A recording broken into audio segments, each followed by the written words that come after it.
এযোৰ হোৱাইটৰ বহুত ধুনীয়া কাপোৰ এযোৰ দেখাব লৈছো। দেখিছে চন্দৰী কটনত আহিব, একদম পিয়ৰ চন্দৰী কটন হয়। দেখিছে সাইড পাৰিটো এনেকুৱা থাকিব, এইবিলাক হ্যান্ডলুমৰ হয়, এমব্ৰয়ডাৰীটো হ্যান্ডলুম থাকিব।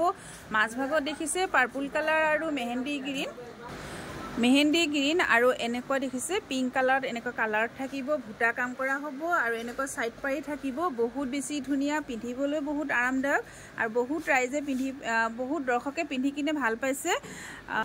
এখন থাকিব মেখেলাখন চাওকচোন কিমান ধুনীয়া এখন থাকিব মেখেলা। আৰু মেখেলা চাদৰ প্ৰতিযোৰ কাপোৰ আহল বহল হয়, সকলো মহিলাৰ কাৰণে হ'ব আৰু পিন্ধিবলৈ বহুত কমফৰ্টেবল কাপোৰ হয়।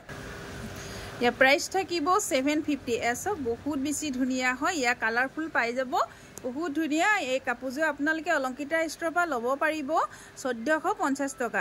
সৰি 750 টকা 750 টকাত ল'ব পাৰিব। ইয়াৰ প্ৰাইস থাকিব 750। কালাৰ কেইবাটাও পিস আছে, এয়াযোৰ কালাৰ হ'ব চব। আৰু এয়াযোৰ দেখিছে পিংক আহিব আৰু এনেকৈ ব্লু হ'ব। এয়াযোৰ আপোনাৰ ৰেড আৰু য়েলো আৰু ব্লুত আহিব। চব এনেকৈ থাকিব, কালাৰ কেইবাটাও আছে, পাই যাব। যদি ভাল লাগে আপোনালোকে আহিব শ্বৰুমলৈ বা স্ক্ৰীনশ্বট লৈ হোৱাটছআপ কৰিব। ইয়াৰ প্ৰাইস থাকিব 750।